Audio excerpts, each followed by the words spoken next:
اللهم صل على سيدنا محمد وعلى آله وأصحابه أجمعين.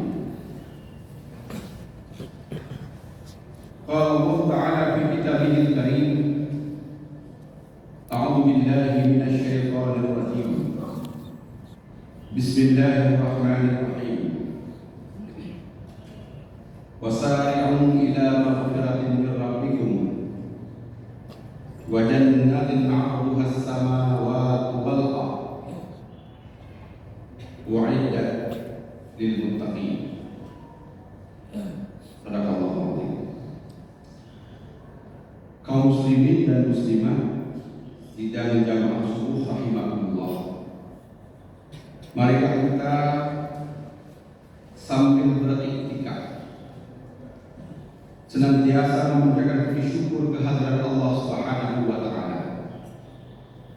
Allah sampai dengan saat ini masih melimpahkan rahmat dan karunia, masih memberikan kita kesempatan hidup, masih memberikan kita kesehatan, kekuatan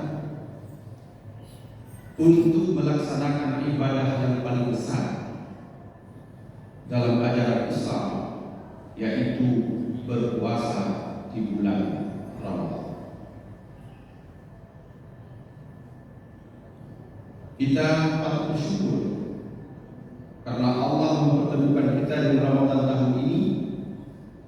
Kita masih melaksanakan berbagai ibadah qiyamul lail.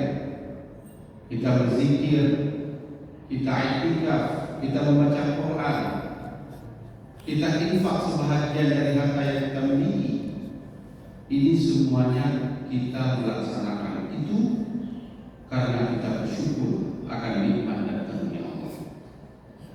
Allah berjanji kalau kita bersyukur, patuh, taat akan perintah Allah, janji Allah itu Allah akan tambahkan nikmat dan karunia. Kita kadang-kadang memandang nikmat dan karunia itu sesuatu yang sifatnya material. Ada uang, ada tambahan harta, ada kedudukan, ada pangkat. Kalau kemarin eselon 3, sekarang eselon 2, itu sering kita maknai sebagai nikmat dan karunia. Apakah itu salah? Tidak salah. Tetapi harus dimaknai nikmat dan karunia Allah itu luas sekali. Yang paling pokok adalah komitmen kita untuk melaksanakan perintah Allah, meninggalkan larangannya, istiqamah dengan keyakinan yang kita miliki. Itu yang paling besar nikmat Allah itu. Apa yang kita maksud istiqamah di sini adalah konsisten untuk menjalankan perintah Allah, konsisten. Karena iman ini bisa naik, bisa turun. Ada orang yang senantiasa dia hadir untuk melaksanakan salat berjamaah, salat subuh. Tapi ada juga orang yang tidak bisa karena tidak konsisten. Kita maknai iman dan karunia Allah itu bukan hanya sebatas harta, kedudukan, pangkat dan jabatan. Tapi kita jangan membayangkan bahwa hidup tenang dalam rumah tangga itu juga nikmat Allah, karunia Allah. Bapak bisa bayangkan, ini bisa bayangkan. Ada orang yang setiap saat itu hidup dalam rumah tangga, hidup dengan tetangga tidak nyaman. Orang di samping itu bermasalah selalu dengan kita, atau kita pun bermasalah dengan mereka. Ini nikmat dan karunia Allah. Belum lagi bicara kesehatan, belum lagi bicara kemampuan. Ini semuanya adalah nikmat dan karunia Allah. Oleh karena itu orang yang senantiasa bersyukur kepada Allah, Allah akan tambah nikmat itu. Bisa bertambah hartanya, bisa bertambah kedudukannya, bisa bertambah iman dan keyakinannya, bisa bertambah tenang dalam kehidupannya, bisa bertambah anak sukses dimanapun dia studi dan dia bekerja. Itu yang kita maksud dengan nikmat dan karunia Allah. Tetapi sebaliknya, kata Allah Subhanahu wa taala, kalau kita kufur, kita ingkar, kita tidak mau patuh pada ajaran Allah, ingat, kata Allah, azab Allah itu amat pedih, yang kadang-kadang tak menunggu yaumil qiyamah, enggak menunggu hari esok. Sekarang pun kadang-kadang kita sudah rasakan azab Allah. La in syakartum la azidannakum wa la in kafartum inna 'adzabi lasyadid. Hadirin dan hadirat sidang jamaah rahimakumullah. Tadi Ustaz kami beritahu waktunya agak banyak. Nah, kenapa banyak? Karena subuh. Kenapa subuh? Karena hari ini. Jadi agak banyak. Tapi tidak banyak. Mungkin menjadi 2 menit. Apa topik kita pada subuh yang mulia? Topik kita itu evaluasi diri, muhasabah atau self evaluation. Kenapa penting? Kenapa kita penting melakukan evaluasi diri? Karena harus diyakini bahwa manusia ini adalah makhluk lemah. Manusia ini makhluk yang lalai. Manusia ini makhluk yang sering terperdaya di dalam kehidupan. Oleh karena itu, apapun aktivitas kita, apakah itu aktivitas ibadah, aktivitas muamalah, mesti kita lakukan yang namanya evaluasi, muhasabah. Untuk apa? Ada 2 tujuannya. Muhasabah diri itu ada 2 tujuannya. Pertama, tujuannya adalah untuk melihat, untuk mengevaluasi, untuk mengetahui apa yang sudah kita kerjakan sebelum ini, apa yang sudah kita perbuat di era-era di masa-masa yang lalu. Kita bisa evaluasi ibadah, kita bisa evaluasi pekerjaan, kita bisa evaluasi kontribusi kita kepada orang lain. Bisa kita lakukan. Jadi untuk mengetahui keberhasilan, capaian, kelemahan atau kekurangan, itu yang pertama. Dan yang kedua, evaluasi itu dilakukan untuk memperbaiki yang kurang tadi, untuk merencanakan ke depan lebih baik lagi. Jadi evaluasi itu menjadi penting di dalam kehidupan kita.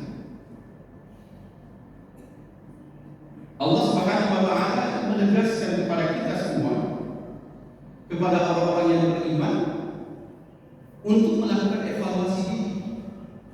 Jadi evaluasi diri itu atau muhasabah diri itu atau self evaluation ada dasar dalam Quran. Kita sering membaca ayat A'udzubillahi minasyaitonir rajim. Bismillahirrahmanirrahim.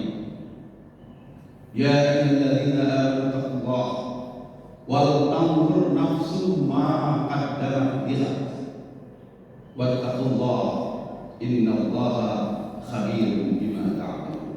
Itu dasar perintah Allah untuk setiap pribadi mukmin melakukan evaluasi dalam kehidupannya dalam jangka panjang. Kita bisa melakukan evaluasi secara makro apa yang sudah kita lakukan mungkin selama hidup sebelum berhadapan dengan hari esok. Allah Subhanahu wa taala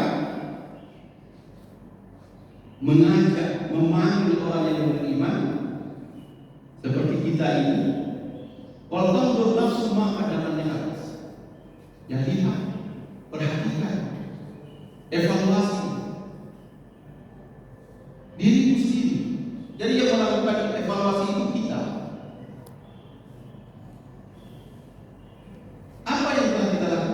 untuk persiapan hari esok.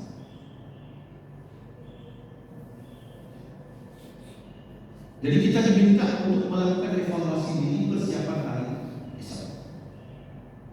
Apa makna hari esok itu? Ibnu Jarir At-Tabari itu memberi tafsiran hari esok itu 3 makna. Jadi kalau Umi membaca bukunya Ibnu Jarir At-Tabari, Tafsir Tabari, itu ada 3 makna di hari itu. Yang pertama, hari itu hari kiamat. Hari kiamat. Yaumul Qiyamah. Jadi kita diminta untuk melakukan evaluasi diri. Kita diminta untuk mengoreksi apa yang kita kerjakan di dunia ini sambil menunggu panggilan Allah Subhanahu wa taala untuk menghadap kehambaan. Itu maksudnya hari esok. Jadi hari esok ditafsirkan oleh Ibnu Jarir, Imam Ibnu Jarir itu adalah hari kiamat. Artinya apa? Persiapan kita lakukan di dunia ini untuk kita bawa, untuk kita bertanggungjawabkan di hari kiamat. Yang kedua, makna hari kata Ibnu Jarir At-Tabari adalah hari-hari di dunia ini. Hari besok, bisa saja besok, bisa lusa, bisa seminggu, bisa sebulan, bisa setahun. Jadi hari yang ada di dunia ini. Jadi kita diminta oleh Allah Subhanahu wa taala untuk evaluasi diri. Kemarin apa yang kita kerjakan? Ada perubahan atau tidak? Sebulan yang lalu, seminggu yang lalu apa yang kita kerjakan? Ada perubahan atau tidak?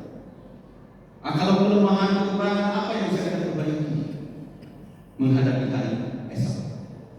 Dan kita harus rencanakan juga untuk hari esok apa kita kerjakan, lusa dan seterusnya dan seterusnya. Yang ketiga, kata Ibnu Jarir At-Tabari, makna Khalid itu dekat dengan maut, tak seimbang. Dan ini nggak bisa kita prediksi. Kapan maut itu datang? Kapan ruh itu akan berpisah dari jasad? Nggak bisa kita prediksi. Karena itu sangat rahasia Allah Subhanahu wa taala kepada hamba. Biasanya akan roh, roh min amri rabbih. Ada orang tanya tentang itu, jawab itu urusan Tuhan. Tidak bisa kita prediksi. Contoh yang paling konkret ada di sekitar kita. Bisa puasa yang lalu ada saudara kita juga sama-sama iktikaf, sama-sama salat tarawih, sama-sama mungkin qiyamul lail. Tapi tahun ini mereka tidak ada lagi. Mereka sudah dipanggil oleh Allah Subhanahu wa taala. Itu dekat, Pak. Kita tidak tahu kapan dia akan dekat menjemput, kita tidak tahu, Pak. Tapi itu dekat. Buktinya kiri kanan, muka belakang, sebentar datang acara, sebentar datang. Kalau kita di rumah sakit ke Kipulori, mungkin setiap jam ada orang kembali sudah dilahirkan. Nah, jadi ini yang kita maksud dengan evaluasi. Jadi oleh karena itu kita diminta oleh Allah Subhanahu wa taala untuk melaksanakan evaluasi itu. Karena dekat dengan ajal yang ajal itu unpredictable, tidak bisa kita prediksi. Jadi kita diminta untuk siap kapanpun, dimanapun, dalam kondisi apapun harus siap menghadapi itu. Karena tidak mungkin seorang pun, satu kekuatan pun yang bisa menunda ajal itu. La yastaqimuna as-sa'ata wa la yastaqimuna. Tidak bisa kita tunda atau kita percepat, tidak bisa. Kalau sudah sampai waktunya, sudah sampai saatnya, sudah selesai. Jadi oleh karena itu kita kita diminta untuk senantiasa siap menghadapi ajal. Oleh karena itu, Imam Ghazali mengingatkan kita semua agar kita melakukan evaluasi. Hadirin dan hadirat sidang jamaah subuh rahimahullah. Menariknya dalam ayat tadi yang mengajarkan kita untuk melakukan evaluasi diri, Allah menggunakan dua kata takwa. Takwa pertama, bertakwalah kamu, lakukan evaluasi. Bertakwalah kamu, Allah Maha tahu apa yang kita kerjakan. Apa makna dua kata takwa dalam ayat? Makna yang pertama adalah orang yang mampu melakukan evaluasi diri itu orang yang bertakwa. Kalau ibadah puasa, ujungnya kita akhir dari proses ibadah puasa ini menjadi hamba yang bertakwa. Kalau begitu berdasarkan relevansi dengan ayat ini, orang yang berpuasa adalah orang yang senantiasa melakukan evaluasi terhadap dirinya, terhadap kaulannya, terhadap fi'lannya, terhadap pikirannya. Itu masuk kategori takwa. Bertakwalah kamu. Setelah itu lakukan perbaikan. Takwa yang kedua, makna dalam ayat itu adalah bertobat. Taubat atas segala kesalahan, atas segala kekhilafan, atas maksiat yang kita lakukan. Mungkin tidak besar, mungkin tidak kita lakukan dosa-dosa besar, dosa kecil, sengaja atau tidak sengaja, maka diminta oleh Allah Subhanahu wa Ta'ala untuk senantiasa bertaubat, melakukan evaluasi diri, bertaubat. Itu dalam jangkauan pantauan Allah Subhanahu wa Ta'ala, sehingga kita melakukan sesuatu berada di bawah pengetahuan Allah Subhanahu wa Ta'ala. Hadirin dan hadirat yang terhormat, bagaimana dengan kaitan ibadah kita yang hari ini, kalau tidak salah saya sudah berapa ya?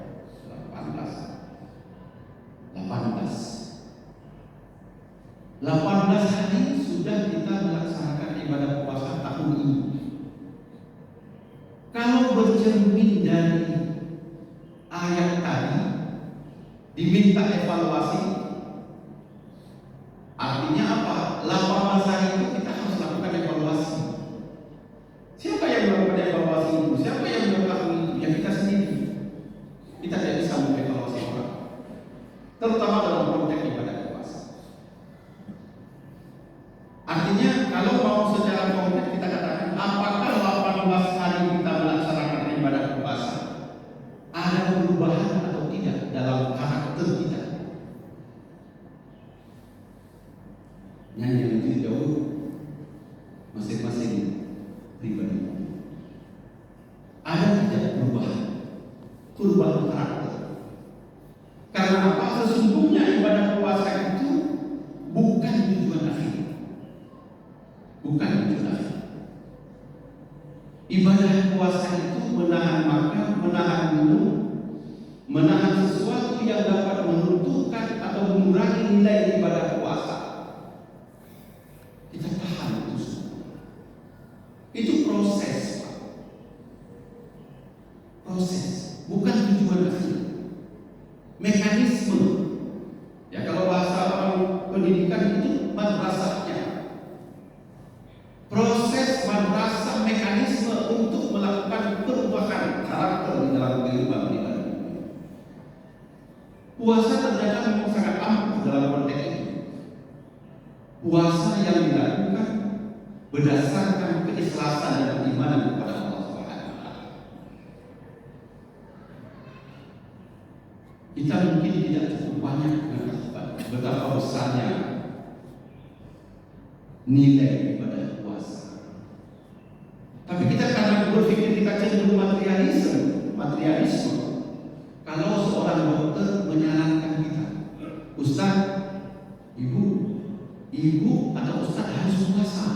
seminggu.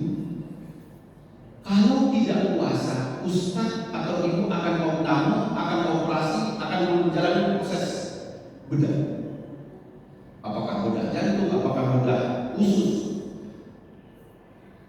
Kalau seperti itu pernyataan dokter, itu semangat puasanya luar biasa.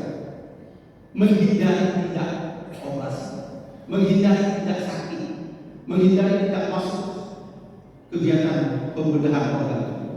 Itu puasa cepat. Hanya mengharapkan yang namanya sehat. Tapi puasa yang dilaksanakan di bulan Ramadan 1 bulan penuh itu sehat bahagian kecil dari hikmah tasyrik puasa. Tapi masih ada orang juga yang tidak mau berpuasa atau berpuasa seadanya saja. Ya, dia tidak makan, dia tidak minum di siang hari, tapi perilakunya tidak mencerminkan orang yang berpuasa. Nah, jadi kita diminta oleh Allah untuk mengevaluasi ada tidak perubahan di dalam kehidupan kita. Perubahan itu ada 3 aspek yang dikehendaki oleh ibadah puasa berdasarkan takrif dan puasa tadi. Tidak makan, tidak minum, tidak memperlukan suami istri siang hari, dan tidak melakukan sesuatu yang membatalkan atau mengurangi ibadah puasa. Apa yang aspek pertama?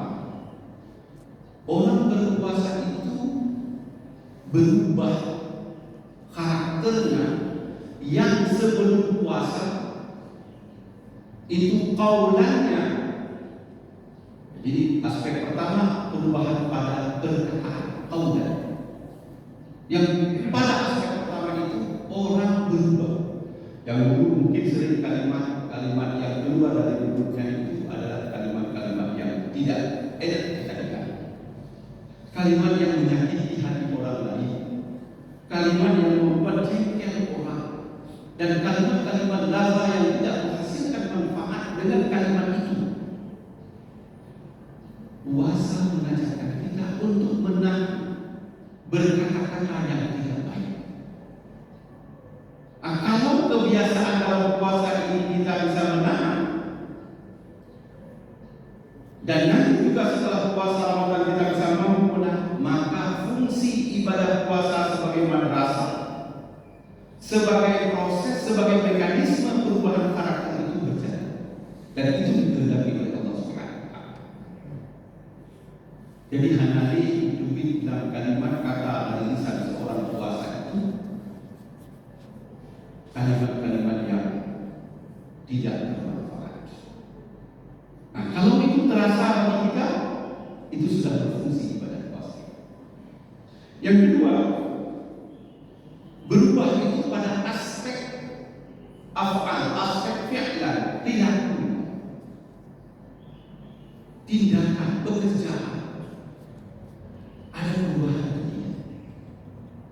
Contoh, kalau kita seorang pedagang, ulun buka, ulun buka,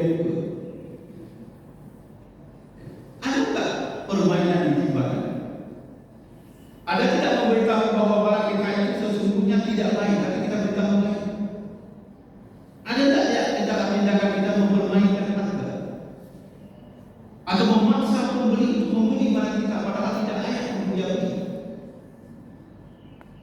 Karena kita seorang pedagang. Kalau ini berubah, maka ibadah puasa berfungsi sebagai madrasah, sebagai proses, sebagai mekanisme. Nah, kalau kita sebagai seorang pimpinan di instansi pemerintah, di lembaga pendidikan dan lain sebagainya, kita bisa evaluasi apakah kebijakan kita, keputusan kita menzalimi staf atau tidak, mengeksploitasi hak dia atau tidak, melakukan sesuatu perbuatan yang menyakitkan kinerja mereka atau tidak, atau juga memotong hak-hak mereka. Kalau ini tidak kita lakukan, sudah berubah, maka hakikat ibadah puasa itu membawa pengaruh dalam kehidupan sejak di dunia. Dan tidak ada lagi tindakan, kebijakan, keputusan, perbuatan seorang mukmin yang berpuasa yang bisa membawa mudarat kepada orang lain.